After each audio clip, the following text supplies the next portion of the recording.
पहला प्रश्न,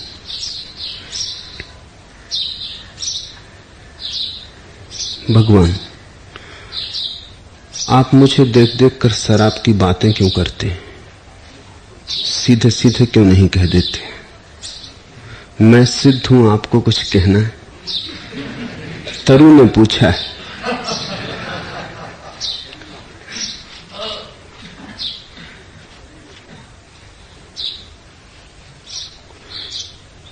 पियक्कड़ों को देखकर शराब की बात उठाए, ये स्वाभाविक है। मेरे पास तुम्हें कहने को कुछ भी नहीं, तुम्ही को कहता हूं।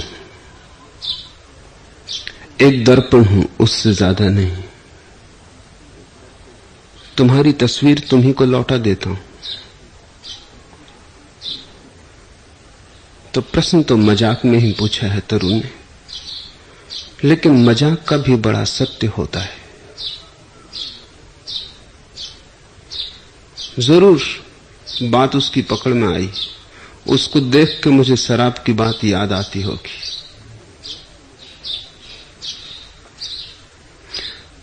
लेकिन तरु ही अगर पियक्कड़ होती तो कोई अड़चन ना थी, सभी पिए हुए। अलग अलग मधुशालाएं, अलग अलग ढंग की शराब है, लेकिन सभी पिए हुए। किसी ने धन की शराब पी है, किसी ने पद की शराब पी है, लेकिन सभी बेहोश है। संसार में होने का ढंग ही बेहोशी है। जब तक तुम परमात्मा की शराब न पी लो, तब तक तुम संसार की शराब पीते ही रहोगे। वो परिपूरक है। और परमात्मा की शराब बस ऐसी एक शराब है जो होश देती है, जो बेहोशी नहीं लाती। बाकी सब शराबें बेहोशी लाती, विस्मरण लाती। तुम अपने को भूल जाते हो, और अपने को भूल के कहीं कोई सत्य को पा सकेगा? अपने को मिटाना है, भुलाना नहीं। मिटा के सत्य मिलता है, भुलाना तो धोखे की बात है। तुम तो बने ही रहते हो, बस तुम्हें याद नहीं रह जाती कि तुम हो। तो शराब इस संसार की, चाहे मधुशालाओं में मिलने वाली शराब हो, चाहे राजधानियों में पदों की शराब हो, चाहे बाजारों में धन की शराब हो, चाहे मंदिरों में मस्जिदों में त्यागियों की शराब हो, जिसमें भी तुम अपने को भूल जाते हो।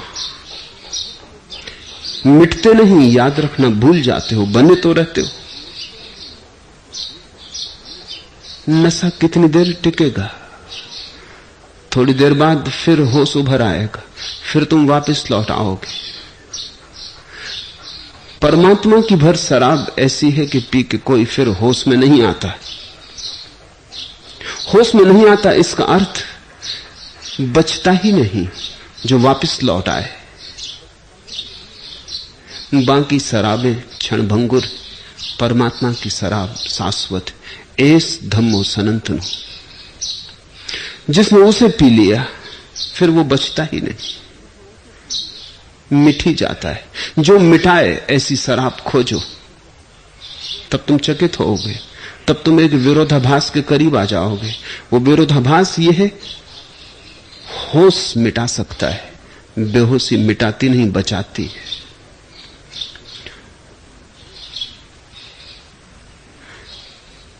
पिए तो सभी हैं,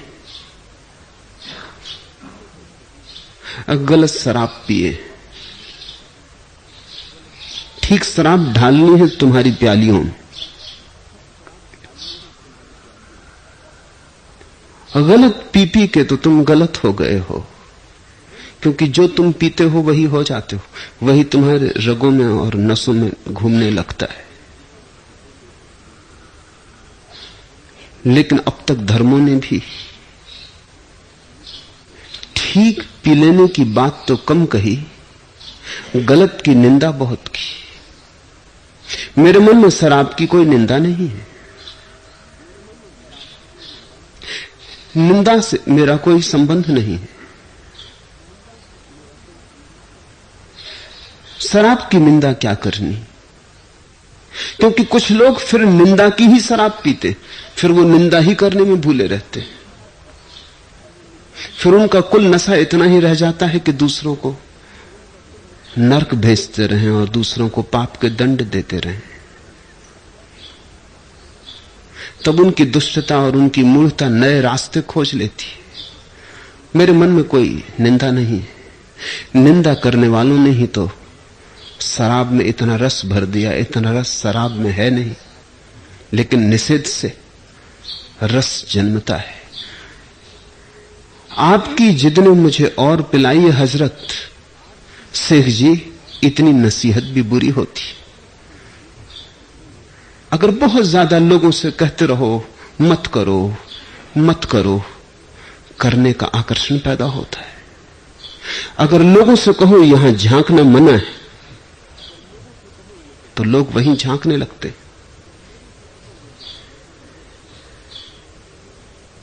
मैं विश्वविद्यालय में था, तो विश्वविद्यालय का जो पेशाब घर था, उसके ठीक पास ही थोड़ी ही दूर चल के हमारा विभाग था। पढ़ने के दिनों की बातें। उस पेशाब घर में मैंने एक तीर बना दिया दीवार पर और लिख दिया ऊपर मत देखना। तीर और एक बना दिया, वहां लिख दिया ऊपर देखना सख्त मना। और एक आखिरी ऊपर छप्पर पर लिख दिया वहां से तत्काल नीचे देखिए। पर इतनी देर में लोग अपना पजामा खराब कर लेते।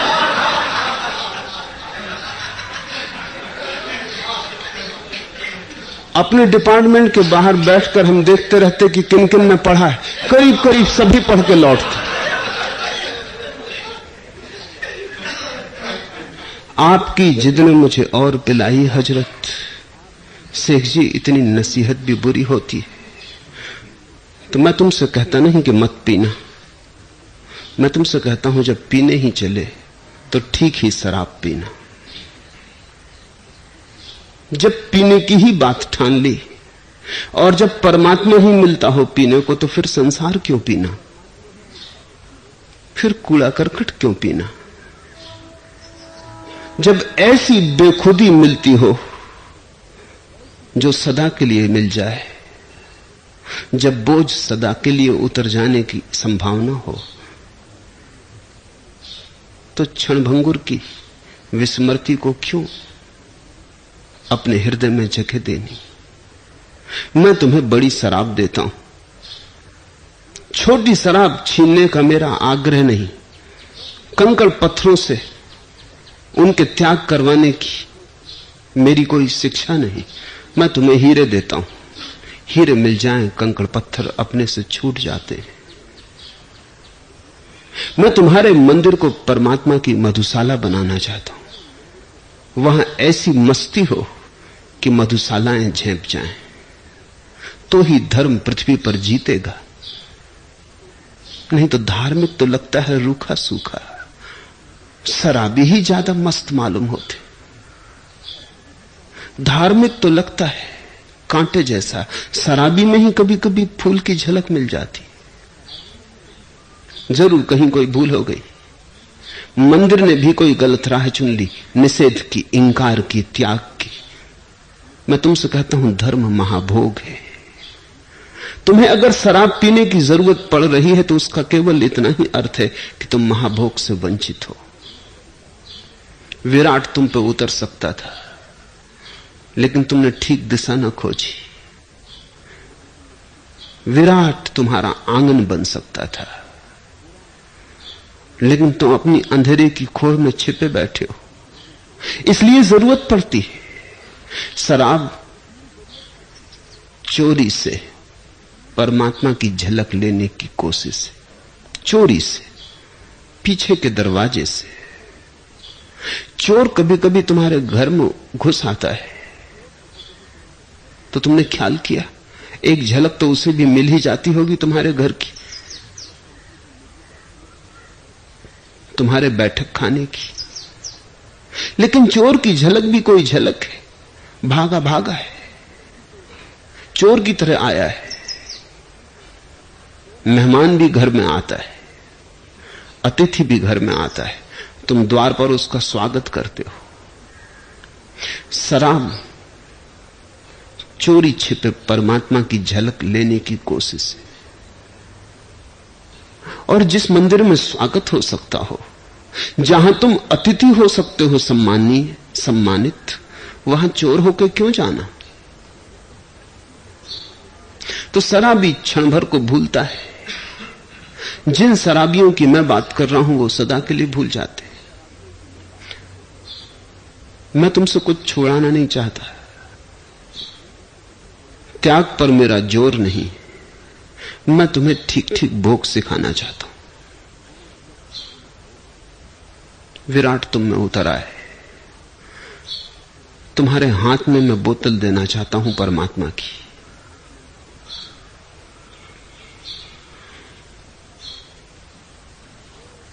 आप मुझे देख देख कर शराब की बातें क्यों करते? तुम्हें देख देख कर और बात भी किस बात की करूं?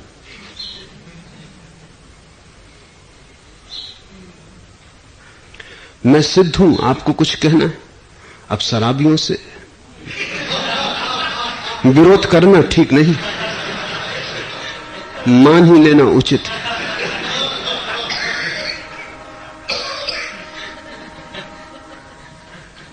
कौन झंझट ले? जब तुम्हें होश आएगा तो खुद ही समझ आ जाएगी।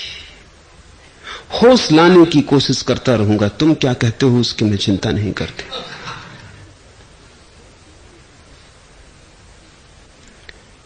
मेरे पिता के एक मित्र हैं, तो बचपन से मुझे जानते हैं। घोर शराबी,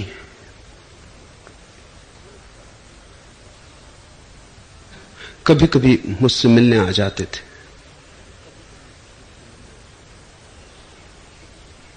तो मेरे परिवार के लोगों को शक हुआ कि बात क्या होती, क्योंकि घंटों। एक दिन वो आए थे तो मेरी बुआ मकान के पीछे जहां बैठ के हम दोनों बात कर रहे थे छिप के सुनती रही। वो बड़ी हैरान हुई, क्योंकि वो शराबी कह रहे थे कि 1932 में वो जेल गए थे स्वतंत्रता के आंदोलन में। तब तो मैं 1 ही साल का था। वो मुझसे कह रहे थे कि हम दोनों जब जेल में 3 साल बंद रहे, याद है कुछ? का सब याद है, एक एक बात याद है। तो जेल की वो बातें करते रहे और ये मान के कि हम दोनों बंद रहे। मेरी बुआ तो हैरान हुई। ठीक, वो शराबी को तो माफ कर सकती थी, उसको ये समझ में ना आया कि मुझे क्या हो गया। जाते ही शराबी को उन्होंने मुझे पकड़ा और कहा कि तुम्हें हो क्या गया, क्या तुम भी पी लिए? 1932 में तुम्हारी उम्र 1 साल की थी। ये आदमी तो बूढ़ा हो गया, 1932 में जेल गया था और तुम जेल खाने की दोनों बातें कर रहे थे। अब मैंने कहा इसका विरोध भी कौन करे, और विरोध करने से सार भी क्या है? ये कोई सुनेगा? अगर मैं इसका विरोध करूं तो मैं भी होश में नहीं। सो तरु तू सिद्ध है। अगर विरोध करूं तो मैं होश में नहीं।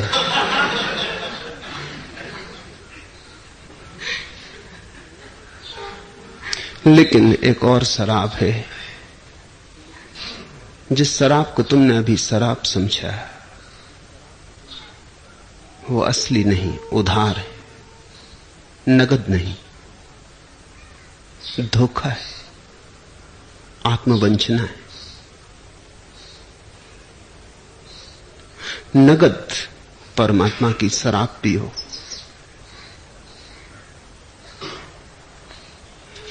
कर्ज की पीते थे मैं, लेकिन समझते थे कि हां रंग लाएगी हमारी फाका मस्ती एक दिन।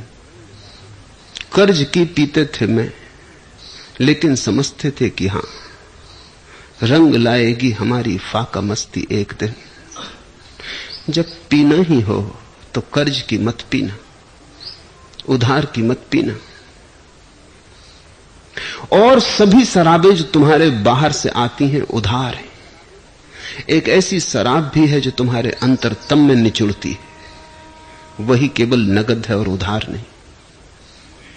ऐसे भी अंगूर हैं जो तुम्हारी अंतरात्मा में लगते, और ऐसी भी शराब है जो वही अंतरात्मा की धूप में पकती है, वही अंतरात्मा में ढलती है।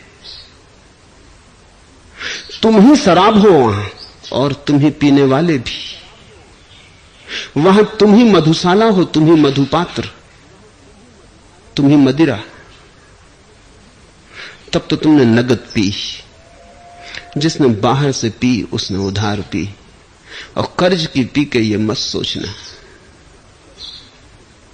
कि कभी रंग आने वाला है। रंग छिन जाएगा, फीके हो जाओगे और जीवन उदास होगा, क्षीण होगा, जीवन पर धूल जम जाएगी और रंग न खिलेंगे, फूल न खिलेंगे, सुगंध न निकलेगी। तुम्हारी श्वास में शराब की बू आएगी। बुद्धों की श्वास में भी खुशबू है किसी और शराब की। बुद्धों के पास ही बैठ के तुम डोलने लगोगे, बिना पिए डोलने लगोगे। बुद्धों के पास से लौटोगे तो पैर डगमगाएंगे, एक मस्ती छा जाएगी। दिनों लग जाएंगे वापस लौटने में अपने पुराने ढंग पर।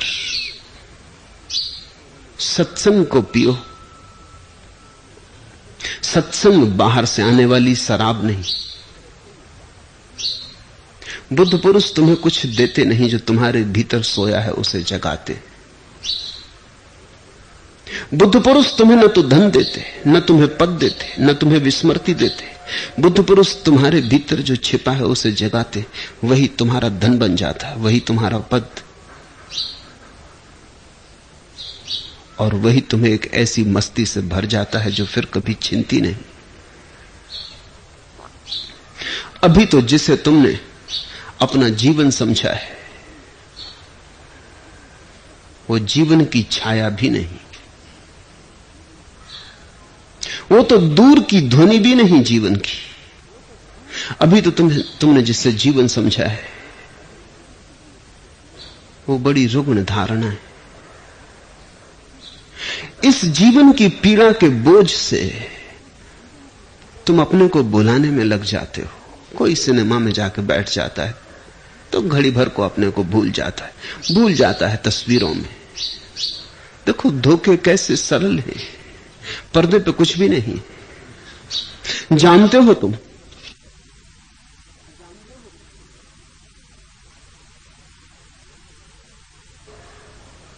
थोड़ी देर को राहत मिल जाए, बोझ को उतार कर रख देने का मन है। बोझ उतरता नहीं, थोड़ी देर बाद सारा बोझ वहीं के वहीं होगा। शायद और बढ़ जाएगा, क्योंकि इस संसार में कोई चीज ठहरी हुई नहीं है। बोझ भी बढ़ रहा है, जैसे वृक्ष बड़े हो रहे हैं। जैसे तुम्हारी उम्र बड़ी हो रही है, ऐसा तुम्हारा बोझ भी बड़ा हो रहा है। हर चीज बढ़ रही है। ये जितने क्षण तुमने सिनेमा में बिताए, उतने क्षण भी बोझ चुपचाप बड़ा होता जा रहा है। लौट के तुम अपने को और भी थका मांदा हारा हुआ पाओगे। कोई संगीत में बुला रहा है, और कुछ है जो भजन कीर्तन में भी बुला रहे हैं। अब ये समझने की बात है, अगर तुम्हारा भजन कीर्तन परमात्मा के स्मरण से आ रहा है,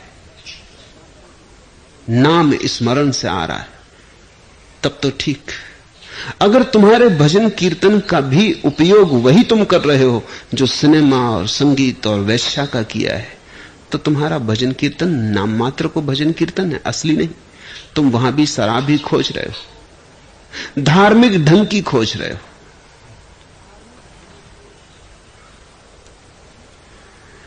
ऐसे तुम अपने को भुलाए जाओ, अपने से दूर हुए जाओ, तुम्हारे होने और तुम्हारे असली होने में फासला बनता जाए। बेखुदी कहां ले गई हमको, देर से इंतजार है अपना। ऐसी दशा है, अपनी ही प्रतीक्षा कर रहे हो, पता नहीं कहां खो गए हो। अपना ही ठीक ठीक पता नहीं है, पैर कहां पड़ रहे हैं पता नहीं, जीवन कहां जा रहा है पता नहीं, क्यों चले जा रहे हो कुछ पता नहीं। ऐसी गैर पता अवस्था को तुम जीवन कहोगे तो फिर मृत्यु क्या है? अगर तुम्हारा जीवन जीवन है तो इससे बदतर कुछ भी नहीं हो सकता। ये जीवन नहीं, तुम्हें जीवन का धागा ही हाथ में नहीं पकड़ में आया। जीवन कमाना होता है, मिलता नहीं। जीवन साधना है, जन्म के साथ जीवन नहीं मिलता। जन्म के साथ अवसर मिलता है, साधो तो जीवन मिल जाएगा, न साधो कभी न मिलेगा। तुमने जन्म को ही जीवन समझ लिया है और इसलिए तो तुम इतनी परेशान हो कि भुलाने के लिए शराबों की जरूरत है। सदियों से मंदिर और मस्जिद ने शराब का विरोध किया है, चर्च और गुरुद्वारे ने शराब का विरोध किया है, लेकिन शराब जाती नहीं। मंदिर मस्जिद उखड़ गए, मधुशाला जमी। मंदिर मस्जिदों में कौन जाता है अब? जो जाते हैं वे भी कहां जाते हैं? वे भी कोई औपचारिकता पूरी कराते हैं, जाना पड़ता है इसलिए जाते हैं। वहां बैठ के भी वहां कहां होते, मन तो उनका कहीं और ही होता है। ये जरूरत अपने को भुलाने की इसीलिए है कि तुम्हें अपना पता ही नहीं, और जो तुमने अपने को समझा है वो कांटे जैसा चुभ रहा है। तुम्हें मैं वही दे देना चाहता हूं जो तुम्हारे पास है और जिससे तुम्हारे संबंध छूट गए। उसको पा लेना ही सिद्ध हो जाना है। सिद्ध को भुलाने की कोई जरूरत ही नहीं रह जाती। सिद्ध का अर्थ क्या होता है? सिद्ध का अर्थ इतना ही होता है कि जो तुम्हारे बीज की तरह था तुम्हारे भीतर, वो वृक्ष की तरह हो गया, फूल लग गए। सिद्ध का इतना ही अर्थ है जो तुम होने को हुए थे हो गए, जो तुम्हारी नियति थी परिपूर्ण हुई। गंगा जहां सागर में गिरती है वहां सिद्ध हो जाती है, बीज जहां फूल बन जाता है वहां सिद्ध हो जाता है। सिद्ध का अर्थ है कि अब और कुछ करने को न रहा, अब कुछ पाने को न रहा, अब कहीं जाने को न रहा, अब कोई मंजिल न रही, अब तुम ही मंजिल हो। अब कोई मंदिर मस्जिद ना रहा, कोई तीर्थ ना रहा, कोई यात्रा ना रही, अब तुम ही मंदिर हो, तुम ही मस्जिद हो। प्रारंभ अंत पे आ गया। जो यात्री चला था वो पहुंच गया। तब भुलाने की कोई जरूरत नहीं रह जाती, क्योंकि होना इतना आनंदपूर्ण है। क्या तुमने कभी ख्याल किया, तुम जब भी सुखी होते हो तब तुम अपने को भुलाना नहीं चाहते, जब दुखी होते हो तभी भुलाना चाहते। सुखी आदमी शराब ना पिएगा, क्यों पिएगा? कोई सुख को भुलाना चाहता है, कोई सुख को डुबाना चाहता है, कोई सुख को गंवाना चाहता है। सुखी आदमी शराब ना पिएगा, दुखी आदमी पीता है। दुख को भुलाना पड़ता है, इसलिए दुख को भुलाना ही पड़ेगा, अन्यथा झेलना मुश्किल हो जाता है। भुला भुला के झेल लेते हैं, भुला भुला के चल लेते हैं, किसी तरह खींच लेते हैं बोझ को। जब तुम्हारा ऑपरेशन किया जाता है तो बेहोशी की दवा देनी पड़ती है। इतनी पीड़ा होगी कि बिना बेहोशी के तुम ना उसे झेल पाओगे। लेकिन जब तुम किसी उत्सव में होते हो, आनंद में होते हो, तब तो कोई जरूरत नहीं। एक मित्र मेरे पास आते थे, उन्होंने मुझसे कहा कि मैं आपके पास आते डरता हूं।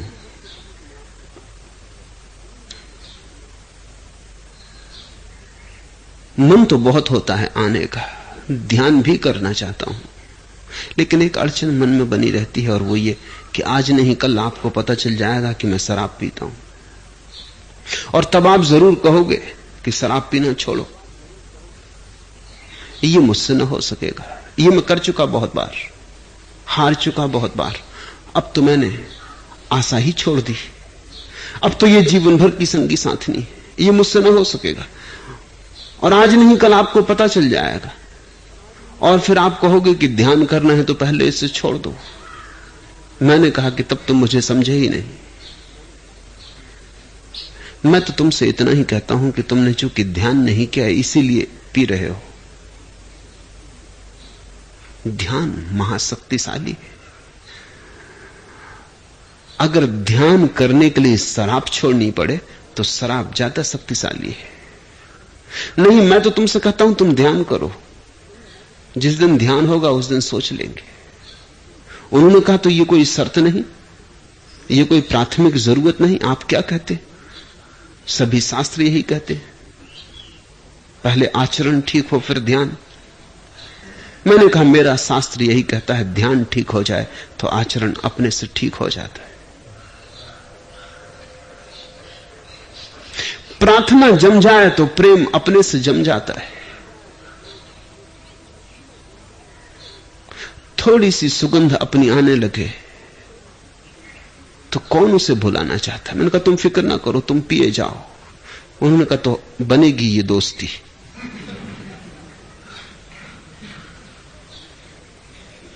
पर उन्होंने बड़ी संलग्नता से, बड़ी तल्लीनता से ध्यान किया।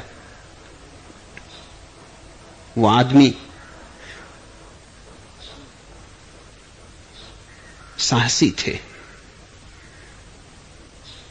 उन्होंने बड़ी मेहनत, अपना सारा सब कुछ लगा के ध्यान किया। जैसे उन्होंने शराब पे सब गंवा दिया था, ऐसे ध्यान पे भी गंवा दिया। जुआरियों से मेरी बनती, दुकानदारों से नहीं, व्यवसायी से मेरा तालमेल नहीं बैठता है, हिसाबी किताबी से बड़ी अड़चन हो जाती, क्योंकि ये बातें ही हिसाब किताब की नहीं। और जब मैंने उनसे कह दिया कि तुम निर्भय रहो, मैं अपने मुंह से तुमसे कभी ना कहूंगा कि शराब छोड़ो, तुम पियो, मेरा जोर ध्यान करने पर है, शराब से मुझे क्या लेना देना। मैंने अपना वचन निभाया तो उन्होंने भी अपना वचन निभाया। उन्होंने ध्यान बड़ी ताकत से किया, लेकिन साल भर बाद वो मुझसे आके कहने लगे कि धोखा दिया, शराब तो गई, पीना मुश्किल होता जा रहा है, रोज रोज मुश्किल होता जा रहा है। मैंने कहा मुझसे बात ही नहीं करना शराब की, वो हमने पहले ही तय कर लिया था कि हम बात ना करेंगे, वो तुम जानो। अब तुम्हारी मर्जी, अगर ध्यान चुनना हो तो ध्यान चुन लो, शराब चुननी हो शराब चुन लो। चुनाव की अब सुविधा है, अब दोनों सामने खड़े, अब दोनों रसों का स्वाद मिला, अब चुन लो, अब तुम जानो, अब मुझसे मत बात करो। मेरा काम ध्यान का था, वो पूरा हो गया। उन्होंने कहा अब तो असंभव है लौटना पीछे, और अब तो सोच भी नहीं सकता कि ध्यान को छोड़ूंगा।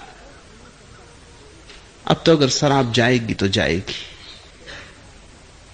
और शराब गई, शराब को जाना ही पड़ेगा। जब बड़ी शराब आ गई, कौन टुच्ची बातों से उलझता है? जब विराट मिलने लगे तो कौन ठीकरे पकड़ता है?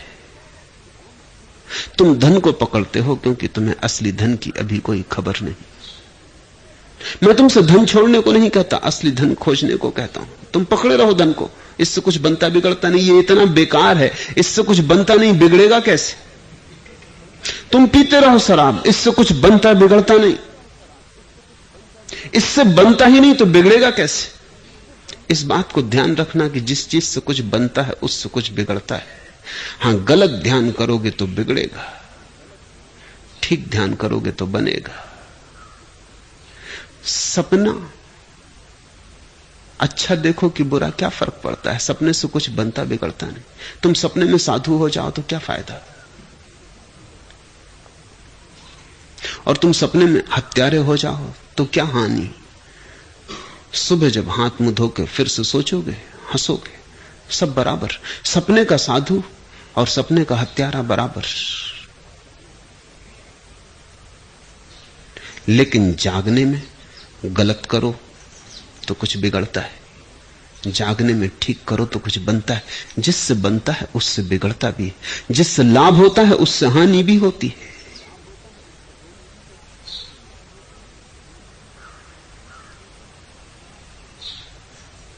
जब तक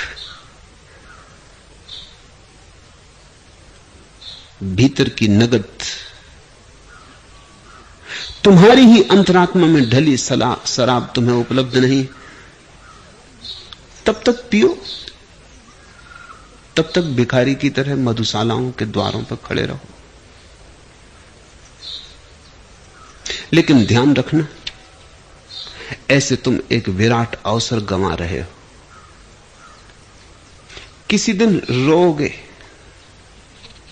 कहीं ऐसा ना हो कि जब तुम्हें सुध आए तब समय हाथ में न रह जाए। कहीं ऐसा ना हो कि जब मौत द्वार पर दस्तक दे दे तब तुम रो। उसके पहले ही जाग आ जाए तो सौभाग्य। आसक्ति नहीं तो मेरे पास ही क्यों आते? खोज चल रही है।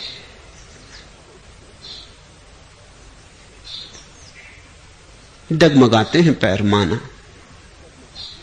संभल जाएंगे, थोड़े अभ्यास की बात है। फिर लौट जाते हो पुराने ढांचों ढर्रों में, माना लंबी आदत है, स्वाभाविक है। लेकिन क्षण भर को भी बाहर निकल आते हो, यह भी क्या कम है। एक किरण भी तुम्हारे भीतर उतर आती है परलोक की, काफी है, जन्मों जन्मों के अंधेरे को मिटा लेंगे।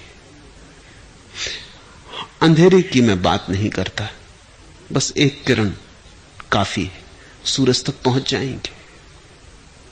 एक किरण के धागे को पकड़ लिया, बहुत धागे तुम्हें दे रहा हूं, एक नहीं पकड़ते दूसरा देता हूं, दूसरा नहीं पकड़ते तीसरा देता हूं।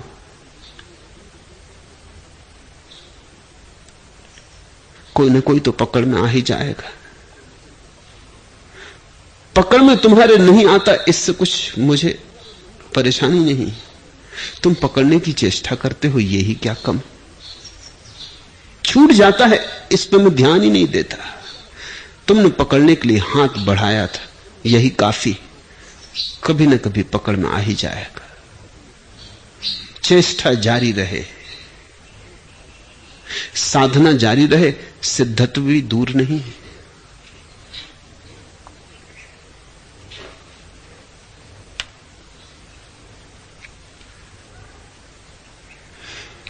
दूसरा प्रश्न, कल आपने कहा कि कवि और शायर भी कभी कभी ज्ञान की बातें करते हैं, लेकिन यदि वे शराब न पीते, बेहोशी में न पड़े होते तो सिद्ध हो जाते। तो क्या शराब पीते हुए भी व्यक्ति सिद्ध नहीं हो सकता? शराब पीते ही सभी व्यक्ति सिद्ध होते, ऐसे ही सिद्ध होते। सिद्ध होकर शराब छूट जाती है। तुम जिसको शराब कहते हो उसको ही शराब नहीं कह रहा हूं, मैं तो पूरे संसार को शराब कह रहा हूं। वो सब नशा है। जरा धन की दौड़ में पड़े आदमी को देखो, उसकी आंखों में तुम एक मस्ती पाओगे। रुपए की खनकार सुन के उसे ऐसा नशा छा जाता है जो कि बोतलें भी पी जाओ, खाली कर जाओ तो नहीं चाहता। धन की दौड़ में पड़े आदमी को जरा गौर से देखो, कैसा मोहाविष्ट, कैसा मस्त, जैसे मंजिल बस आने के करीब है, परमात्मा से मिलन होने जा रहा है। पदाकांक्षी को देखो, पदलोलुप को देखो, राजनेता को देखो, कैसा मस्त, जमीन पे पैर नहीं पड़ते। शराबी भी थोड़ा संभल के चलते हैं, अहंकार की शराब जो पी रहे हैं उनके पैर तो आसमान पे पड़ते हैं।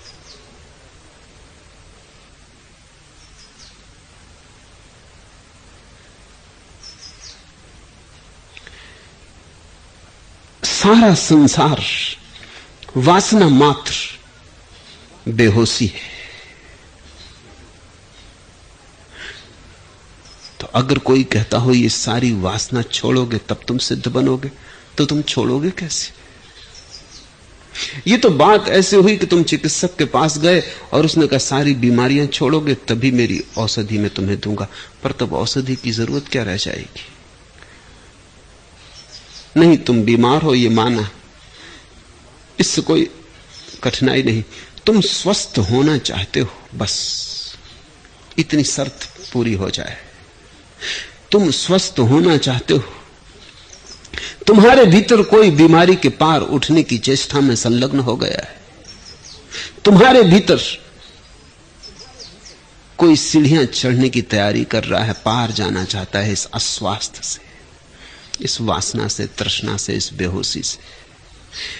माना कि तुम गिर गिर जाते हो, कीचड़ में फिर पड़ जाते हो, सब ठीक, इसमें कोई हर्जा नहीं, लेकिन फिर तुम उठने की कोशिश करते हो। कभी छोटे बच्चे को चलने की कला सीखते देखा? कितनी बार गिरता है, कितनी बार घुटने टूट जाते हैं, लहूलुहान हो जाता है, चमड़ी छिल जाती है,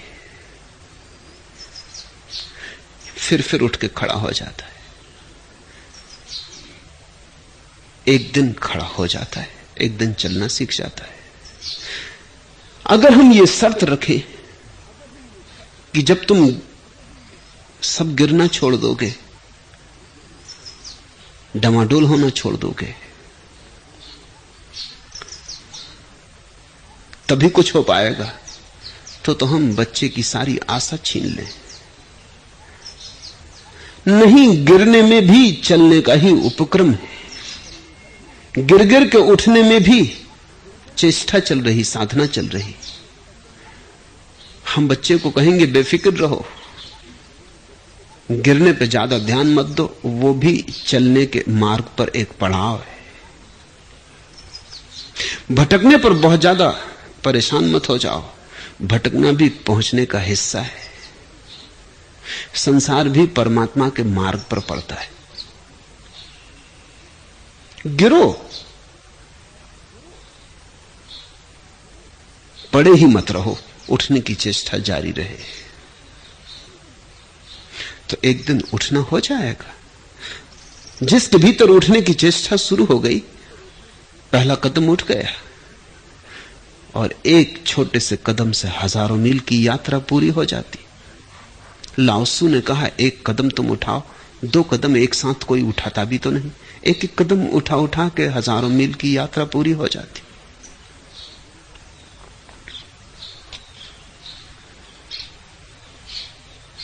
तुम बेहोश हो माना, लेकिन इतने बेहोश भी नहीं कि तुम्हें पता ना हो कि तुम बेहोश हो। बस वहीं सारी संभावना है,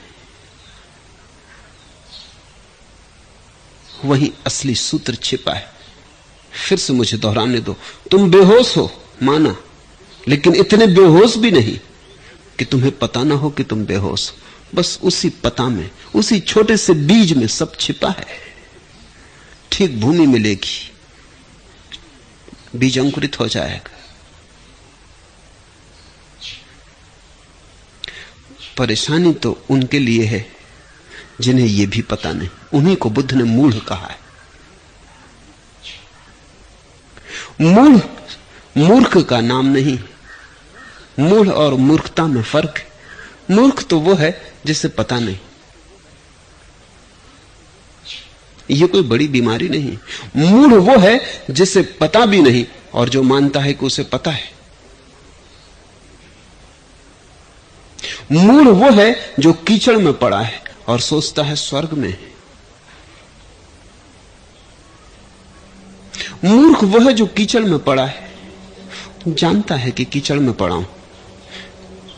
इन दोनों के बीच में विज्ञ है, समझदार है। जो कीचड़ में पड़ा है, जानता है कीचड़ में पड़ा है और चेष्टा कर रहा है उठने की कि उठ जाए, गिर गिर पड़ता है, स्वाभाविक है, सीखना पड़ेगा। लेकिन चेष्टा जारी रहती है, फिर लौट आता है, भटक भटक जाता है, फिर मंदिर को तलाश लेता है, लौट लौट के उस सूत्र को पकड़ने की कोशिश करता है। वो सूत्र है बोध का। ध्यान कहो, प्रार्थना कहो, मगर सार बोध है। इसलिए तो हमने जब सिद्धार्थ गौतम ज्ञान को उपलब्ध हुए तो उन्हें बुद्ध का बोध के सूत्र को उपलब्ध हो गए, जाग गए।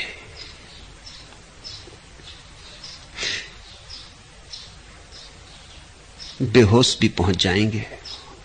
अगर बेहोश न पहुंचते होते तो फिर तो कोई भी न पहुंचता, क्योंकि बुद्ध भी एक दिन बेहोश थे। उसी बेहोशी से बुद्धत्व उठा। इसलिए बेहोशी को तुम बुद्धत्व की दुश्मनी मत समझ लेना। बेहोशी बुद्धत्व का अवसर है।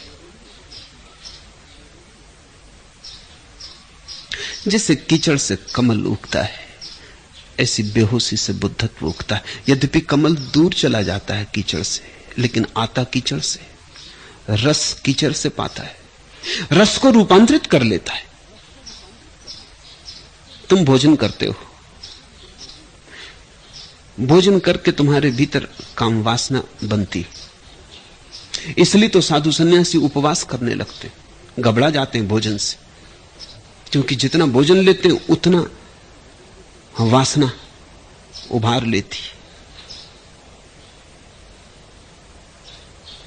बुद्ध पुरुष भी भोजन लेते हैं, लेकिन उसी भोजन से अब वासना नहीं बनती, करुणा बनती। अब कीचड़ कमल बनने लगी।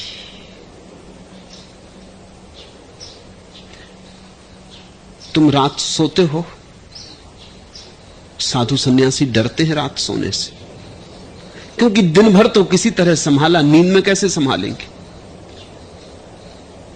काम वासना नींद में घेर लेगी, तो नींद से डरने लगते। बुद्ध पुरुष के लिए दिन हो कि रात सब बराबर है। जिसने जागना सीख लिया वो रात भी जागा रहता है। नींद रहती है शरीर में, स्वयं में नहीं। शरीर कीचड़ है, स्वयं कमल।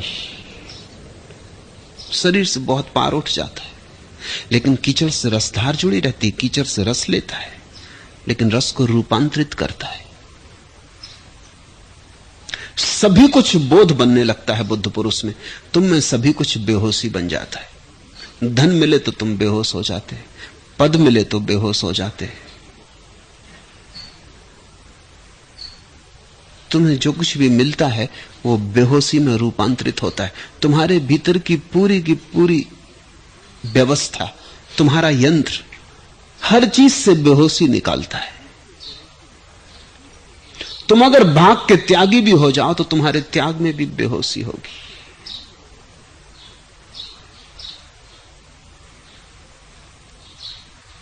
मैं एक जैन मुनि से मिलने गया, बहुत वर्ष हुए। जब मैं गया तो वे एक छोटी सी कहानी अपने शिष्यों को कह रहे थे। कहानी सुन के वाह वाह हो गई। उन्होंने मेरी तरफ भी देखा, कहा आपको कैसी लगी? मैंने कहा कि मैं कुछ न कहूं तो अच्छा, पहले मैं तुम्हें कहानी सुना दूं। कहानी ऐसी है कि तुम्हारे मन में भी वाह वाह उठाएगी। कहानी थी, एक बूढ़ी महिला ने, जो एक बहुत बड़े धनपति की मां थी, अपने बेटे से कहा कि तुम सदा लाखों की बात करते हो, लेकिन मैंने कभी लाख रुपए का ढेर लगा नहीं देखा। बूढ़ी हो गई हूं, ये बात कई दफा ख्याल में आती कि लाख का चबूतरा बनाए, लाख रुपयों का ढेर लगा के तो कितना बड़ा होगा। बेटे ने कहा क्या फिक्र की बात है, कभी भी कहा होता। उसने ला के लाख रुपए सिक्के के सामने रख के एक चबूतरा बनवा दिया। उसकी मां ने कहा कि तुम हैरान मत होना, मेरे मन में सदा इच्छा रहेगी इस पर बैठूं। तो वो उस पर बैठ गई। अब जब मां बैठ गई लाख रुपए पर, तो उनको वापस क्या तिजोरी में ले जाना, ऐसा सोच के बेटे ने उनको दान करना चाहा कि मां के चरण पड़ गए, उसकी इच्छा थी उनको दान कर दो। तो एक ब्राह्मण को बुलाया। जब दान करने लगा तो थोड़ा सा अहम भाव आया और उसने कहा कि दातार तो तुमने बहुत देखे होंगे, लेकिन मुझसे दाता देखा, लाख रुपए का ढेर लगा के दे रहा हूं। उन जैन मुनि ने कहा कि वो ब्राह्मण बड़ी त्यागी वृत्ति का, बड़ा विनम्र व्यक्ति था, उसका स्वाभिमान जागा।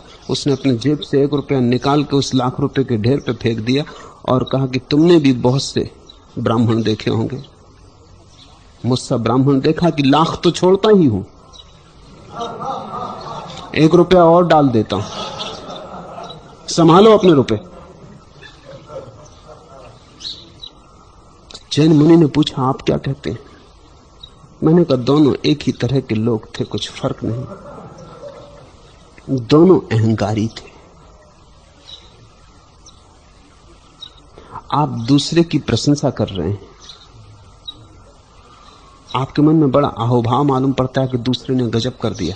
पहले को अभिमान जगा तो उसको आप अहंकार कहते, दूसरे को भी अभिमान जगा उसको आप स्वाभिमान कहते। दोनों अभिमान।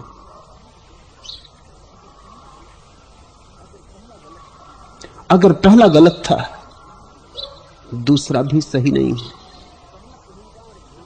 पहला अहंकार भोगी का होगा, दूसरा अहंकार त्यागी का है। पहला अहंकार धनी का होगा, दूसरा अहंकार दरिद्र का है। लेकिन दोनों अहंकार, क्योंकि आपने भी अपने को त्यागी मान रखा है, दूसरे के अहंकार से आपको भी रस मिल रहा है। और यहां जो आपके पास लोग बैठे हुए हैं, इनकी भी त्याग की यही धारणा है।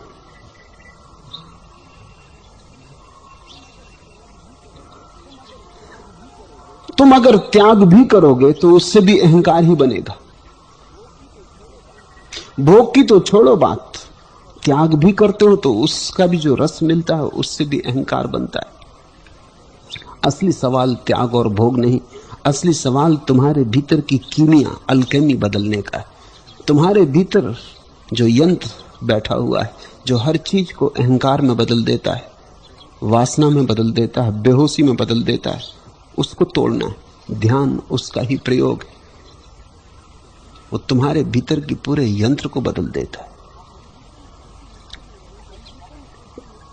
कल भी तुम उसी मिट्टी में रहोगे जिसमें पहले थे, लेकिन अब उसी मिट्टी से कमल निकलेगा।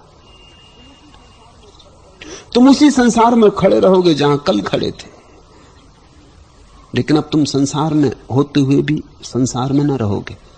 संसार में तुम रहोगे, संसार तुम में ना होगा। बीच में खड़े भी तुम पार होगे, अतिक्रमण हो जाएगा। बोध का यही अर्थ है। तो मैंने निश्चित कल कहा कि कवि और शायर कभी कभी बड़ी ज्ञान की बातें करते हैं, निश्चित ही बड़ी ऊंचाइयां छू लेते हैं, लेकिन वे ऊंचाइयां ऐसे ही हैं जैसे किसी ने स्वप्न देखा। हिमालय का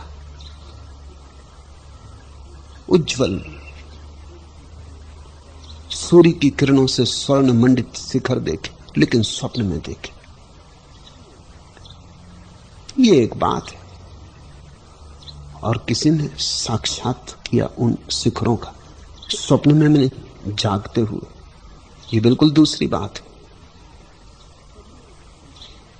कभी तुम्हारे जैसा ही आदमी, तुम में और उसमें थोड़ा सा फर्क है, वो इतना ही फर्क है कि वो स्वप्न दृष्टा है, वो दूर के सपने देखना जानता है, वो सपने देखने में तुमसे ज्यादा कुशल है। तुम सपने भी देखते हो तो भी दूर के नहीं देखते। मैंने सुना है कि एक शिष्य ने अपने गुरु को आके कहा कि बड़ा रस आया, समाधि लग गई, ध्यान कर रहा था बैठा गुरु के सामने। गुरु ने कहा कैसी समाधि, क्योंकि अचानक तूने सिसकारा दिया और आंख खोल दी। उसने कहा कि अब मैं आपको पूरी बात कह दूं, आज ध्यान दाल बाटी बनाने पे लगाया, खूब लगा, बिल्कुल लीन हो गए, ऐसा कभी ना लगा था। मगर जरा दाल में मिर्च ज्यादा पड़ गए तो सिसकारा निकल गया, फिर लगाऊंगा, जरा चूक हो गई। गुरु ने कहा ध्यान ही करना था, सपना ही देखना था, तो मोक्ष का देखता, परमात्मा का देखता, ना समझ। दाल बाटी बनाई, दाल बाटी ही बनानी थी तो कम से कम खीर, हलवा, कुछ ढंग की चीजें बनाता, उसमें भी ज्यादा मिर्ची डाल ली। सपना देखना भी तुझे नहीं आता, ध्यान करना तो कैसे आएगा? सपने में भी वही भूल कर ली जो जिंदगी में कर ली, मिर्चें ज्यादा डाल ली। अपने ही डाले मिर्चों से जले जाते हो, अपने ही डाले मिर्चों से नरक पाते हो, मगर डाले चले जाते हो। कभी ऐसा व्यक्ति है, तुम मिर्चें डाल रहे हो अपने सपनों में, वो थोड़े खीर, हलवा, उस तरह के सपने देख रहा है। तुमसे बेहतर है उसके सपने, वो तुमसे ज्यादा तरल है और दूर की कौड़ी लाने में कुशल है। कभी कभी उसके सपनों में बड़ी दूर के प्रतिबिंब बन जाते, जैसे चांद उगा हो आकाश में और झील में उसका प्रतिबिंब बनता है। वो प्रतिबिंब असली नहीं है। एक कंकड़ फेंक दो झील में, प्रतिबिंब खंड खंड हो जाएगा। एक छोटा सा कंकड़ तोड़ देगा उस चांद को। फिर किसी ने चांद देखा। ऋषि और कवि का यही फर्क है, ऋषि चांद देखता है, कवि चांद का प्रतिबिंब देखता है। ऋषि जब गाता है तो वो चांद की प्रशंसा में गाता है, कवि जब गाता है तो वो चांद के प्रतिबिंब की प्रशंसा में गाता है। लेकिन यह हो सकता है कि ऋषि की बात तुम्हें बेबूझ हो जाए, क्योंकि तुमने सत्य कभी देखा नहीं। लेकिन कवि की बात तुम्हें थोड़ी थोड़ी समझ में आती है, क्योंकि सपने तुमने भी देखे। उतने अच्छे ना देखे होंगे, तुम उतने कुशल नहीं हो, तुम्हारे सपने साधारण हैं, तुम्हारे सपनों में सिसकारा निकल जाता है। लेकिन फिर भी सपने तुमने देखे, सपनों की भाषा तुम जानते हो, इसलिए कवि की बात तुम्हें जल्दी समझ में आ जाती है, ऋषि की बात जरा मुश्किल है। कवि तुम्हारे और ऋषि के बीच में खड़ा है, तुम जैसा है, लेकिन बिल्कुल तुम जैसा नहीं, तुमसे ज्यादा सृजनात्मक है, तुमसे ज्यादा कल्पना का धनी, उसकी कल्पना ज्यादा प्रखर है। तुम भी एक डबरे हो पानी के, वो भी पानी का डबरा है। तुम पानी के ऐसे डबरे हो, इतनी मिट्टी घुली कि प्रतिबिंब भी नहीं बनता। उसके पानी के डबरे की मिट्टी नीचे बैठ गई, प्रतिबिंब बनता है, साफ सुथरा बनता है। इतना ही नहीं, वो प्रतिबिंब को पकड़ लेता है, चित्रों में, कविताओं में, मूर्तियों में ढाल देता है बाहर। इसलिए तो इतना प्रभाव है काव्य का, चित्रों का, मूर्तियों का। जो तुमसे नहीं हो पाता वो तुम्हारे लिए कर देता है, जो तुम नहीं गा पाते वो गा देता है। तुम गाना चाहते थे लेकिन तुम उतने अच्छे शब्द ना खोज पाए, जब तुम किसी कवि को सुनते हो तो तुम्हें ऐसा लगता है कि ठीक यही मैं कहना चाहता था, मैं न कह पाया, इसने कह दिया। तुमसे जो वाहवाह निकल जाती, तुम जो तालियां पीट देते हो, वो इसीलिए कि जहां तुम हार गए थे वहां यह आदमी जीत गया। इसने बात जमा दी, ठीक वैसी ही कह दी जैसी तुम चाहते थे कि कहो। ऋषि की बात दूर पड़ जाती, बहुत दूर पड़ जाती। तुम सुन भी लेते हो तो भी सुन नहीं पाते, समझते से भी लगते हो और समझ में आती सी भी नहीं लगती। ऐसा लगता है कुछ समझे भी, कुछ नहीं भी समझे, कुछ धुंधला धुंधला रह जाता है। अब ये बड़े मजे की बात है, कवि की बात धुंधली है, वो तुम्हें साफ समझ में आ जाती है। ऋषि की बात बिल्कुल साफ है, वो तुम्हें धुंधली मालूम पड़ती है, क्योंकि भाषा का भेद है। ऋषि किसी और ही लोक की बात कर रहा है। लाओ उसे भी रख दे उठाकर सबे विशाल, हायल जो एक खलीफ सा पर्दा नजर का है। ऋषि और कवि में इतना ही फर्क है, ऋषि की अपनी कोई नजर नहीं, उसके पास अपना कोई दृष्टिकोण नहीं, झीना सा पर्दा भी नहीं है उसके पास अपने मत का, उसके पास अपना कोई मन नहीं, झीना सा पर्दा भी नहीं है उसके पास मन का, उसने अपने को पोंछ दिया बिल्कुल। सत्य सत्य की तरह ही प्रकट होता है। कवि अपने मन की झीने पर्दे से सत्य को देखता है, वो झीना पर्दा उस सत्य पर हावी हो जाता है। लाओ उसे भी रख दें उठाकर सबे विशाल, इस मिलन की रात में अब उसे भी उठा के अलग रख दें। हायल जो एक खलीफ सा पर्दा नजर का, एक जो झीना सा पर्दा बीच में है, उसे भी हटा दे। जिस दिन कवि उसे हटा देता है उसी दिन ऋषि हो जाता है। सभी ऋषि कवि हैं, लेकिन सभी कवि ऋषि नहीं। चाहे ऋषियों ने वक्तव्य गद्य में दिया हो चाहे पद्य में, वो सभी कवि हैं। चाहे उन्होंने अपनी वाणी को संगीत के छंदों में बांधा हो न बांधा हो, लेकिन जब भी कोई ऋषि बोलता है तो उसका शब्द शब्द छंदबद्ध है। ये छंदबद्धता भाषा की नहीं है, अंतर अनुभव की है। जब ऋषि बोलता है तो बोलता नहीं, वो भी गाता है। चाहे तुम्हारे गाने के ढांचे में उसका गाना बैठता हो न बैठता हो, चाहे वो तुम्हारे मात्राओं और छंद के नियम मानता हो न मानता हो, तुम्हारी व्याकरण और भाषा के सूत्र उपयोग करता हो न करता हो, लेकिन जब भी कोई ऋषि बोलता है, गाता है, बोलता नहीं। जब चलता है चलता नहीं, नाचता है। तुम्हें दिखाई पड़ता हो ना पड़ता हो, क्योंकि तुम्हारी आंख पर अभी मन का पर्दा है।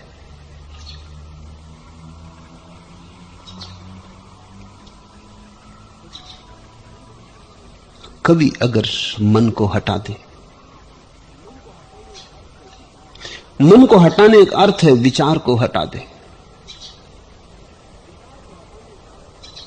विचार को हटाने का अर्थ है ध्यान के माध्यम से सत्य को देखे, विचार के माध्यम से नहीं। बस ऋषि हो गया। कभी कभी छलांग लगा लेता है, कभी कभी एक झलक उसे मिल जाती है पार की, लेकिन बस वो झलक है। ऋषि वहां जीता है जिसकी झलक कवि को मिलती है। कभी कभी ऋषि उस मंदिर में निवास करता है जिसके शिखर कभी कभी कवि के स्वप्नों में झलक जाते। ऋषि की वो अवस्था है। काव्य कवि के जीवन का एक छोटा सा खंड है, ऋषि के जीवन की अवस्था है कविता। इसलिए तुम अगर किसी कवि की कविताओं को बहुत प्रेम करो तो भूल के भी कवि को मिलने मत जाना, नहीं तो खंडित हो जाएगा तुम्हारा प्रेम। क्योंकि कवि को तुम साधारण आदमी पाओगे, शायद साधारण से भी ज्यादा गिरा हुआ पाओ। कविता और बात है। वो तो कुछ क्षण थे अनूठे जो उसके जीवन में उतरे, उनको गा के वो चुक गया, वो फिर साधारण आदमी हो जाता है। कभी कभी तुमसे भी गिरा हुआ तुम उसे पाओगे। इसलिए अच्छा हो कविता को जान लेना, प्रेम कर लेना, कवि को खोजने मत जाना। वो कहीं किसी पान की दुकान पे बीड़ी पीता मिल जाएगा, कि किसी भजिए की दुकान के सामने खड़ा भजिया खा रहा हो, तुम सोच ही ना पाओगे, या किसी नाली में पड़ा होगा शराब पी के। तुमने जो सुगंध उसके गीत में पाई थी तुम उसमें ना पाओगे। वो उसके जीवन की गंध नहीं, उतर आई थी, झलकी थी। ऐसा समझो कि अंधेरी रात में बिजली चमक गई और एक झलक दिख गई, ये एक बात है। और दिन की सूरज की रोशनी में चलना बिल्कुल दूसरी बात है। उसने बांध लिया उसको अपने शब्दों में। बांधने के बाद वो भी वहीं खड़ा हो जाता है जहां तुम खड़े हो। बांधने के बाद वो भी साधारण हो जाता है। एक स्पर्श हुआ था, इसलिए तो कवि कहते हैं कि जो हमने लिखा, जो हमने गाया, वो हमने गाया ये पक्का नहीं, जैसे कोई और हम में गा गया। वो बात इतनी फासले की है कि उनको खुद ही लगती है कि कोई और हम में गा गया, जिससे कोई और हम में उतर आया, अवतरित हुआ। कोई नहीं उतर आया, उन्होंने ही एक छलांग ली थी, लेकिन छलांग थी। जैसे जमीन पर तुम खड़े हो और छलांग ले लो तो एक क्षण को तुम जमीन से उठ जाते हो, फिर वापस जमीन पे आ जाते हो। ये एक बात है। और तुम्हें पंख लग जाएं तब बात और है। ऋषि उड़ता है आकाश में, कवि छलांग लेते, फिर लौट आते, फिर उसी भूमि पे खड़े हो जाते हैं। अक्सर तो ये होता है कि छलांग लेने वाला खड़ा भी नहीं हो पाता, बैठ जाता है। थकाती है छलांग, इसलिए अक्सर कवि तुमसे भी नीचा हो जाता है लौट के। तुमसे ऊंचा हो लेता है छलांग में, तुमसे नीचा हो जाता है लौट के। शिखर छू लेता है छलांग में, गिर जाता है खाई में लौट के। कवि को चुकाना पड़ता है खाई में गिर के वो मूल्य जो उसने छलांग लेके शिखर छूने में पाया। हर चीज की कीमत चुकानी पड़ती। ऋषि शिखर पर रहता है, ऐसा कहना भी ठीक नहीं। ऋषि शिखर हो जाता है, रहने में भी थोड़ी दूरी है, रहने में भी डर है कभी गिर जाए, रहने में भी डर है कभी लौट आए, रहने में भी डर है कभी संसार फिर बुला ले। नहीं, शिखर हो जाता है। कवियों को परमात्मा कभी कभी स्वप्न में संदेश देता है, ऋषि परमात्मा हो जाते। अहम ब्रह्मास्मि, अनल हक, वे उस सत्य के साथ एक हो जाते। तीसरा प्रश्न, सामान्य जीवन का विकास द्वंद्वात्मक डायलेक्टिकल है, क्या आत्मिक जागरण भी द्वंद्वात्मक है? नहीं, जहां तक द्वंद्व है वहां तक आत्मा नहीं। जहां तक द्वंद्व है, जहां तक दो है, वहां तक तुम नहीं। जहां तक संघर्ष है वहां तक संसार। आध्यात्मिक जागरण है साक्षी भाव। संसार का विकास द्वंद्वात्मक है, यहां हर चीज विपरीत से जुड़ी है। दिन है तो रात है, सुबह हुई तो सांझ होगी। चाहे तुम कितना ही बुलाओ, समझाओ अपने को कि अब कभी सांझ ना होगी, इस पागलपन में मत पड़ना। सुबह हुई तो सांझ हो गई। सुबह सांझ को ले आई, तुम्हें देखने में 12 घंटे की देर लगेगी। वो देखने की देरी है। जन्म हुआ तो मौत हो गई, 70 साल लगेंगे तुम्हें पहचानने को, वो पहचानने की देरी है। सुबह में सांझ आ गई, विपरीत आ गया, प्रकाश में अंधेरा आ गया, खुशी में दुख आ गया। इधर नाचे नहीं कि वहां चिंता तुम्हारी प्रतीक्षा कर रही, इधर तुम मुस्कुराए नहीं कि वहां आंसू तैयार होने लगे।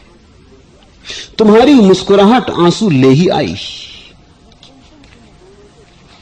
जिस दिन तुम इन दोनों के साक्षी हो जाओगे कि तुम देखोगे ये रही मुस्कुराहट, ये रहे आंसू, न अपने को मुस्कुराहट से जोड़ोगे न आंसुओं से, तीसरे हो जाओगे, दूर खड़े होकर देखने लगोगे, उस दिन आत्मिक जागरण हुआ।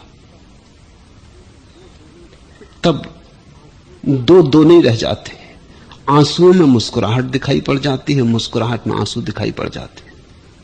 द्वंद्व गया, तुमने निर्द्वंद्व को पा लिया। नई सुबह पर नजर है मगर आह ये भी डर है, ये सफर भी ये शहर भी रफ्ता रफ्ता कहीं शाम तक न पहुंचे। नई सुबह पर नजर है मगर आह ये भी डर है, ये शहर भी रफ्ता रफ्ता कहीं शाम तक न पहुंचे। पहुंचेगी, ये सुबह भी सांझ होगी, सभी सुबह सांझ होगी। धन में निर्धनता छिपी आ गई, इसलिए तो धनी को तुम इतना डरा हुआ पाते हो। निर्धनता का भय धन के साथ ही आ जाता है। प्रेम में घृणा का बीजारोपण हो जाता है, इसलिए तो तुम प्रेमियों को सदा संदिग्ध पाते हो कि प्रेम है भी। इसलिए तो तुम प्रेमियों को सदा लड़ते पाते हो, क्योंकि घृणा लड़ाती है।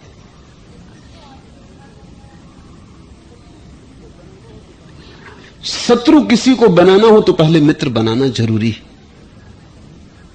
क्योंकि मित्रता के बिना शत्रुता कैसे होगी। मित्रता में पहला कदम शत्रुता का उठ जाता है। अगर चलते ही रहे ठीक ठीक तो शत्रुता आ ही जाएगी।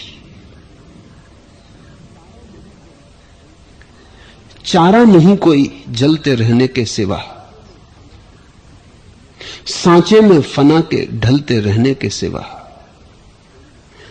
ए समा तेरी हयात फानी क्या है, झोंका खाने संभलते रहने के सिवा। जिसको तुम जिंदगी कहते हो, बस जैसे दिए की ज्योत झोंका खाती रहे, इस तरफ से उस तरफ, उस तरफ से इस तरफ, झोंका खाने संभलते रहने के सिवा ए समा तेरी हयात फानी क्या है। होना और ना होना, इन दोनों के बीच जीवन डमाडोल रहता है। जिसे तुमने जीवन कहा है वो एक कंपन है, होने और ना होने के बीच। लेकिन तुम्हारे भीतर जागने की क्षमता है और तुम होने न होने दोनों के साक्षी हो सकते हो। वही साक्षी भाव आध्यात्मिक सूत्र, वहीं से द्वार खुलता है आत्मा का। इसलिए जब दुख आए तो घबराना मत। ये मत समझ लेना कि ये सुबह आई तो अब सांझ ना होगी, या सांझ आई तो सुबह ना होगी। जब दुख आए तो जानना कि सुख आ रहा है और तुम निश्चिंत बने रहना। तुम्हें चिंता न पकड़े, यही साधना है। दुख आए तो तुम जानना कि सुख आता ही होगा, कहीं पीछे छिपा होगा, क्यों में खड़ा होगा। जब सुख आए तो जानना कि कहीं दुख पीछे खड़ा होगा, आता ही होगा। तो जब सुख आए तो बहुत उमंग से मत भर जाना। जब सुख आए तो इठला मत जाना। जब सुख आए तो अकड़ के मत चलने लगना। और जब दुख आए तो व्यथित मत होना, चिंतित मत होना। दोनों को साथ साथ देख लेना।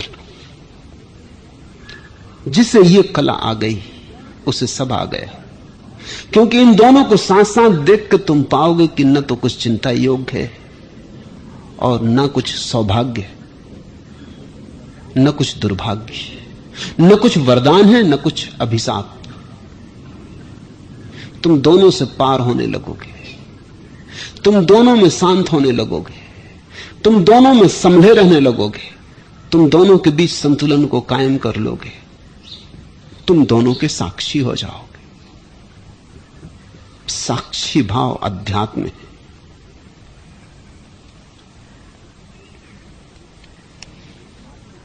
चौथा प्रश्न, आप तो कहते हैं कि बुद्ध पुरुष के संसर्ग से पशु पक्षी और पेड़ पौधे भी वही नहीं रह जाते जो वे थे।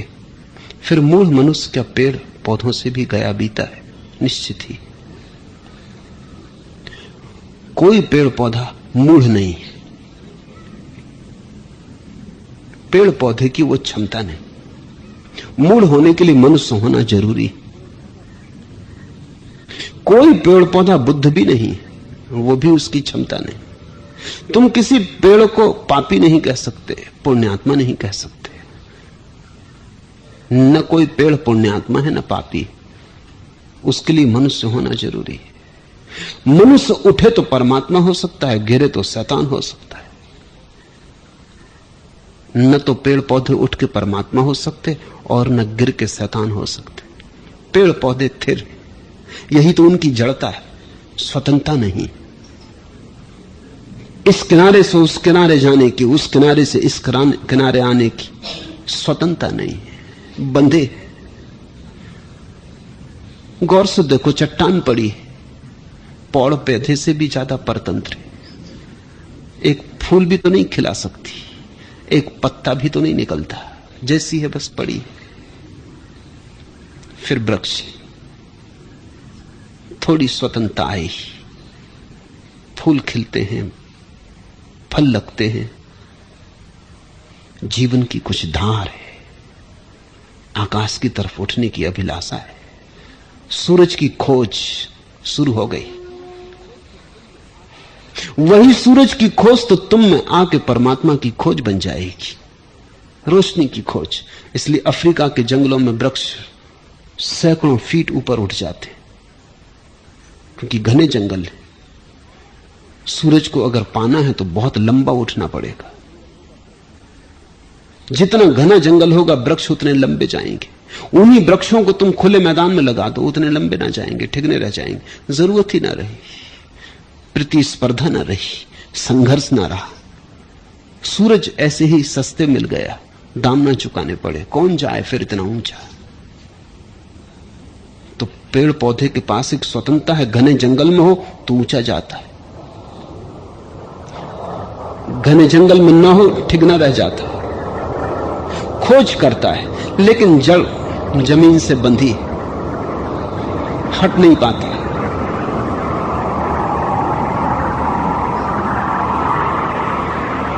एक जगह गड़ा हुआ है, मजबूर है। फिर पशु पक्षी पेड़ पौधे से ज्यादा स्वतंत्र है, जड़ नहीं है, कहीं बंधे हुए नहीं, मुक्त है, चल फिर सकते हैं। कम से कम पृथ्वी पर कहीं भी यात्रा कर सकते हैं। सर्दी आ जाए तो धूप में बैठ सकते हैं, धूप बढ़ जाए तो छाया खोज सकते हैं। वृक्ष खड़ा है, हट नहीं सकता। धूप आए सर्दी आए सहना पड़ेगा। स्वतंत्रता ज्यादा नहीं है। फिर आदमी है, उसकी स्वतंत्रता और भी बड़ी, उससे बड़ी कोई स्वतंत्रता नहीं। वही उसकी गरिमा है, वही उसका दुर्भाग्य भी। क्योंकि जब उठने की क्षमता आती है तो गिरने की क्षमता साथ ही आ जाती, उसी अनुपात में।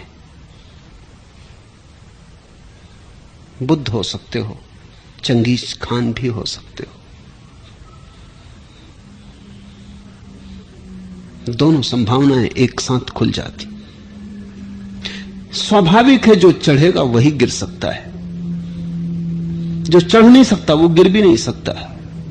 इसलिए मूढ़ तो सिर्फ आदमी हो सकते। मूढ़ होने का क्या अर्थ है?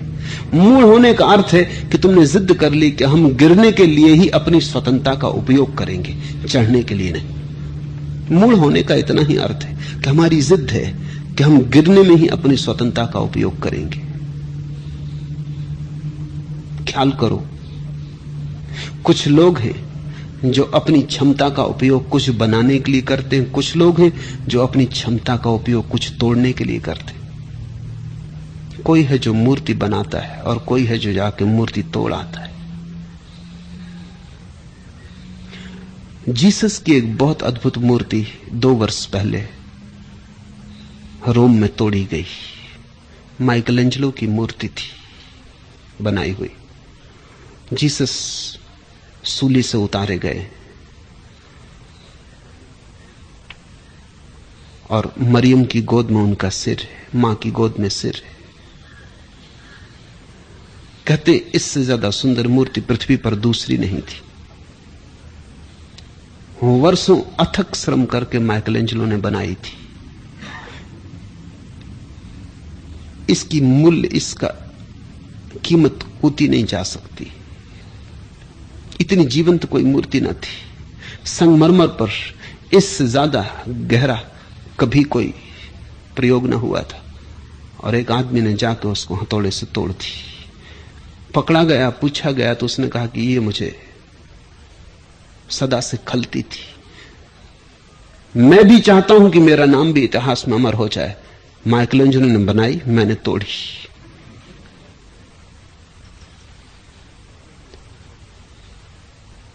हिटलर ने इतने लोग मारे, ये तोड़ने में रस है, बनाने में नहीं। मूढ़ता का अर्थ है हमने जिद कर ली कि हम नीचे जाने में ही स्वतंत्रता का उपयोग करेंगे। तब तुम्हें कोई ऊपर नहीं उठा सकता। अगर तुमने ही तय कर लिया कि हम नीचे जाने में ही अपनी स्वतंत्रता का उपयोग करेंगे, तो तुम नरक तक उतर सकते हो। आदमी एक सीढ़ी है, उसका एक पहला पायदान नरक में टिका है, उसका आखिरी पायदान स्वर्ग में टिका है। ये तुम पे निर्भर है। मैंने एक बड़ी प्राचीन कहानी सुनी। एक मनोवैज्ञानिक और चित्रकार अपने जीवन के अंतिम दिनों में एक चित्र बनाना चाहता था जिसमें सबसे ज्यादा निम्न आदमी की तस्वीर हो। उसने बनाया। एक कारागृह में एक आदमी ने 7 हत्याएं की थी, उसका जाकर उसने चित्र बनाया।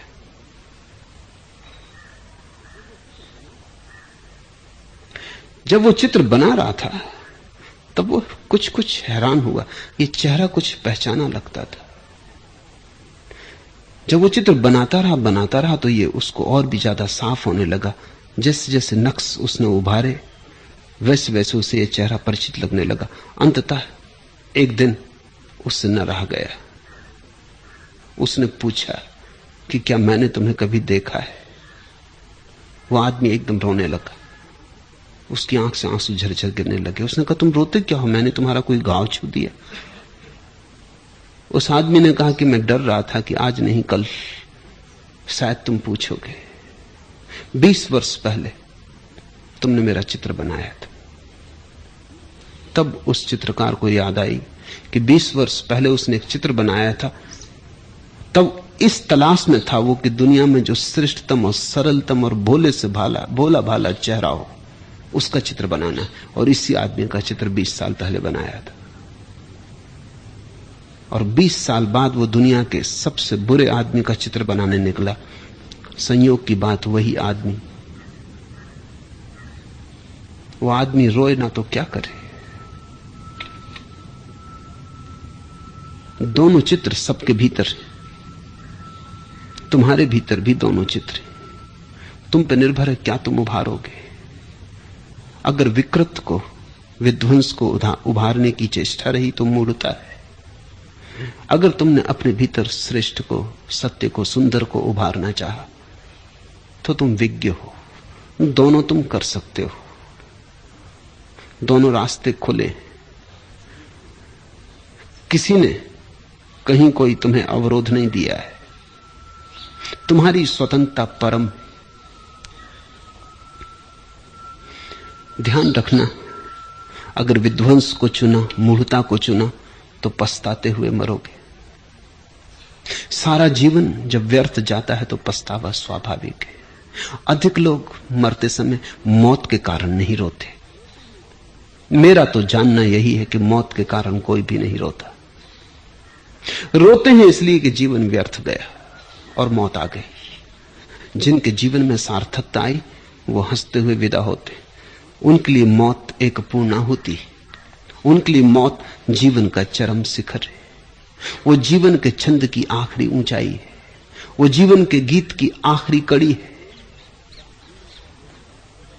मेरी तखईल का सीराजा ए बरहम है वही, मेरे बुझते हुए एहसास का आलम है वही, वही बेजान इरादे, वही बेरंग सवाल, वही बेरूह कसाकस, वही बेचैन ख्याल। कहीं ऐसा ना हो कि मरते वक्त वही बेजान इरादे, वही बेरंग सवाल तुम्हें घेरे रहे। कहीं ऐसा ना हो वही बेरूह कसाकस, वही बेचैन ख्याल तुम्हारी अंतरात्मा को घेरे रहे। कहीं ऐसा ना हो मेरी तखील का सीराजा ए बरहम है वही, कहीं तुम ऐसा ना पाओ कि तुम वही के वही हो, जैसे आए थे वैसे ही जा रहे हो। कुछ कमाया नहीं, कुछ निखरा नहीं, कुछ हो ना सके। मेरे बुझते हुए एहसास का आलम है वही।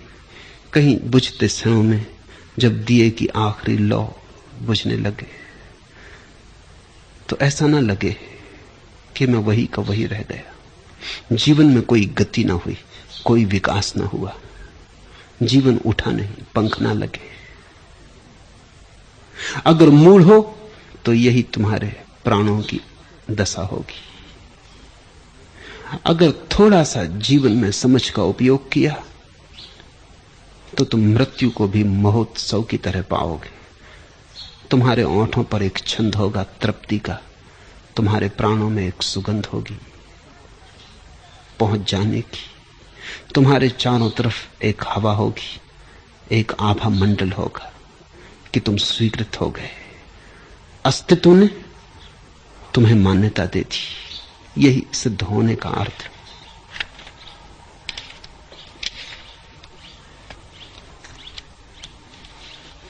आखिरी सवाल, आप कहते हैं प्रत्येक व्यक्ति अनूठा और अद्वितीय है, और यह भी कहते हैं कि व्यक्ति समष्टि से अविच्छिन्न है, दरअसल व्यष्टि ही है।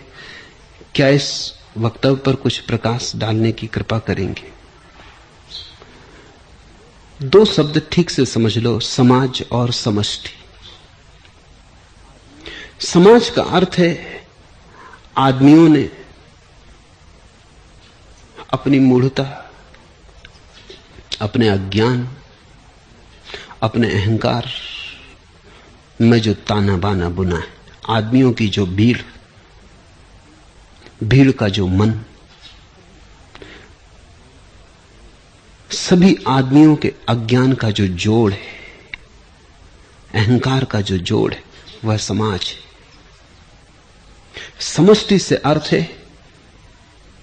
परमात्मा, अस्तित्व।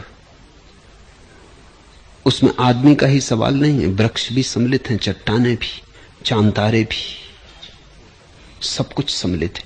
समष्टि का अर्थ है जो है, सारा का सारा।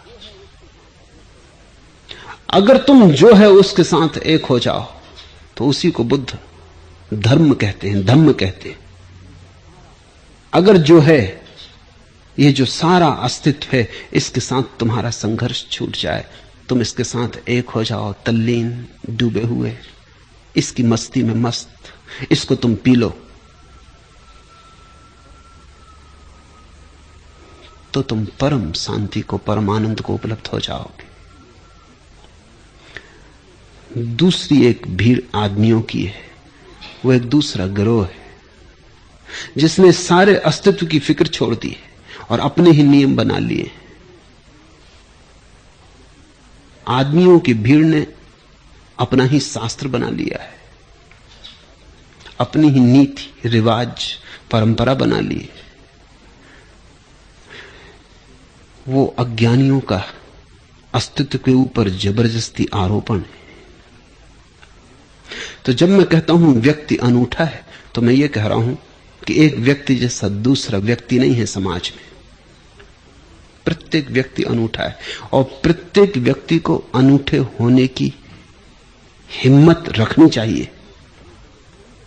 इतना साहस रखना चाहिए कि भीड़ तुम्हें डुबा ना दे, नहीं तो तुम अपनी आत्मा को कभी खोज ही ना पाओगे। समाज से मुक्त होने की हिम्मत चाहिए, क्योंकि समाज निम्नतम तल पर जीता है, क्योंकि वो सबके जोड़ है। मूढ़ों की बड़ी संख्या है, वो भी उसमें जुड़े, उनकी ही भीड़ है, उनका ही बहुमत है, वो भी उसमें जुड़े। इसलिए अगर तुम भीड़ के साथ खड़े हो तो तुम्हें निम्नतम के साथ खड़ा रहना पड़ेगा। अगर तुम भीड़ की मानकर चलते हो तो तुम पाओगे कि तुम अपने श्रेष्ठतम की पुकार को नहीं सुन सकते, फिर तुम्हें निकृष्ट की पुकार ही सुननी पड़ेगी। अद्वितीय होने का अर्थ इतना ही है कि तुम ये जानना कि तुम भीड़ के एक अंग नहीं हो। भीड़ में जीना भला, लेकिन भीड़ से अपनी दूरी भी बनाए रखना, फासला भी बनाए रखना। भीड़ तुम्हें डुबा ना ले, तुम अपने अनूठेपन को कायम रखना। लेकिन अगर इतनी ही बात होती तो यह अनूठापन अहंकार बन जाता। भीड़ से तो अलग करना और समष्टि में डुबाना, समाज से तो मुक्त होना और समष्टि में डूबना। वो है अपने हर कदम पर है काम याबे मंजिल, आजाद हो चुका जो तकलीद कारवां से। ये जो यात्री दल है, इसके साथ चलने से जो मुक्त हो चुका है, उसकी मंजिल उसके हर कदम पर उसके साथ है। इसके साथ ही अगर तुम्हें चलने की जिद है तो तुम कहीं ना पहुंच पाओगे। ये भीड़ कहीं पहुंचती नहीं मालूम होती, ये चलती ही रहती। लोग बदलते जाते, भीड़ चलती रहती। तुम नहीं थे तो कोई और चल रहा था, एक हटता है 10 आ जाते, भीड़ चलती जाती। ये भीड़ कभी नहीं पहुंचती, व्यक्ति पहुंचे हैं, भीड़ कभी नहीं पहुंची। तुमने कभी सुना कोई भीड़ बुद्धत्व को उपलब्ध हो गई हो? कोई भीड़ बुद्ध बन गई हो, मोहम्मद बन गई हो, कबीर नानक बन गई हो? जब कोई बनता है तो व्यक्ति। ये भीड़ तो कभी नहीं कुछ बनती, कभी नहीं कहीं पहुंचती, इसकी मंजिल आती ही नहीं। ये यात्री दल ही है, बस ये यात्रा ही करता है। इससे थोड़ा मुक्त होना जरूरी है। इसकी चाल में चाल लगाए रखना ठीक नहीं।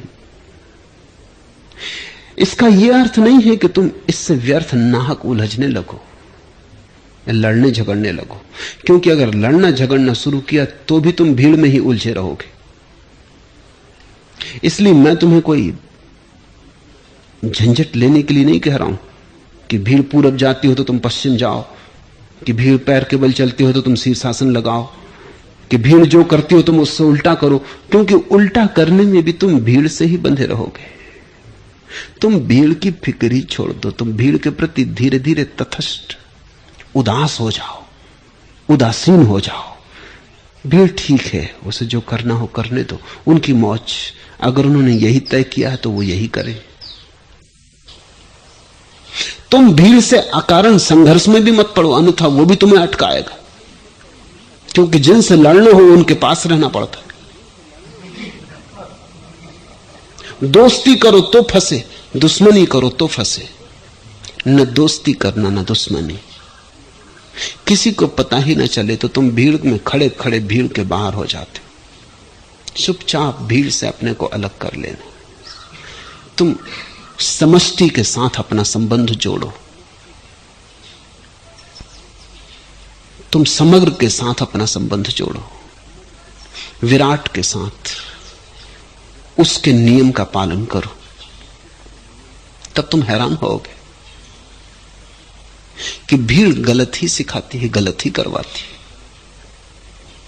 भीड़ के सभी सूत्र अहंकार के। भीड़ अगर तुमसे कहती है कि विनम्र भी बनो, तो इसीलिए कहती है ताकि तुम्हारी इज्जत हो। तुमसे कहती विनम्र बनो ताकि लोग तुम्हारा आदर करें। अभी बड़े मजे की बात है, विनम्रता भी सिखाती तो आदर पाने के लिए। वो तो अहंकार की तलाश है। अगर तुमसे कहती है धन का त्याग करो, तो भी इसीलिए कि त्याग का बड़ा सम्मान है।